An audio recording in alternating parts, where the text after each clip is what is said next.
Hello and welcome to another edition of Stockwatch, the final Stockwatch of the trading week, and we're looking at global stocks today as they have plummeted due to the fact of the Russia-Ukraine tensions. So we've seen all across the board, all over the world, that stocks and indices alike have been plunging as Russia continues its attack on Ukraine, unfortunately, and this has led to a lot of selling pressure. So let's just look at some of the numbers. We're looking at the UK 100, the FTSE and the German DAX today, and we're seeing that the FTSE fell almost 4% yesterday in yesterday's session. However, it's made a slight recovery so far as the session's open today, which we'll look at shortly.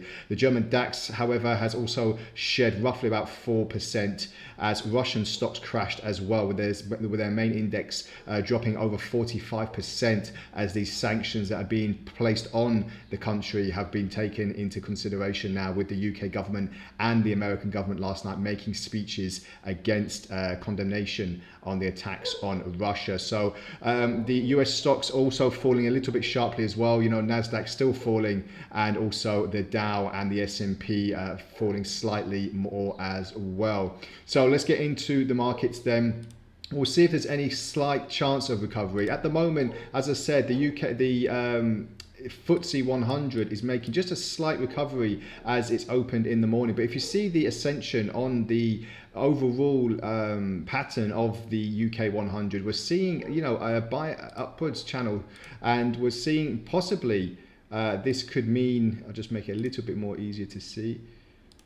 This could mean it's just another test at this lower channel regression and then another move to the upside. But if we zoom in a little bit further, just to give a little bit more clarity, what we're seeing now is a test at the lower border of the Ichimoku cloud. So this gives an indication to me that if we do pierce this cloud, then we could be in for another move to the upside, engulfment in the cloud, and then a possible move to this median regression, and then covering a full reversal of yesterday's losses. However, it's early days yet. We'll have to see what happens with the rest of today's news events coming out of the Ukraine and see if there's any chance of a whipsaw effect in that respect. Nothing too much on the RSI for divergences. Been looking at a few other indicators from the morning, you know, the usual MACD and simple moving averages and other things like that, but we're not really seeing any advancements on some signals at the moment. But if we look on the 4-hour chart, most interestingly enough, we are trading quite far away from the Ichimoku cloud, which indicates that prices still have a long way to go if there is any indication that there is another move to the upside. But we'll see as we go along, as I said, on the trading day, what's in store for the FTSE, and then we'll have a very clear distinction on if we can get any price action. And in the meantime, just have a quick look on the German DAX. So at the moment, we're just looking to see what the main indication is.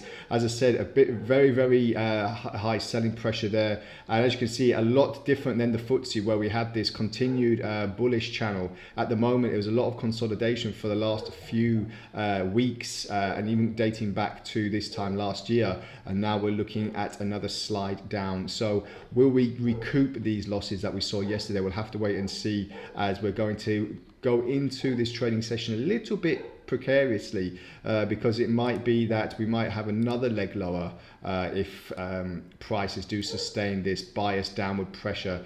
But you have to think, when there is such a plunge in the market, that there is a slight recovery in mind. So just have that on your mind, basically, if that's going to happen, and then we'll see if that's going to have any effect on the upside ticks as we go into the last day of the trading week. Obviously, a lot of story are going to happen on the weekend, so just keep in mind that if you have any open positions overnight, over the weekend, then there could be some gaps to fill or big moves in the market for when it opens on Monday morning. So just keep that in mind as we go into the weekend. So that's all from today's video. Once again, thank you very much for joining me, and we'll speak again on Monday. Bye for now.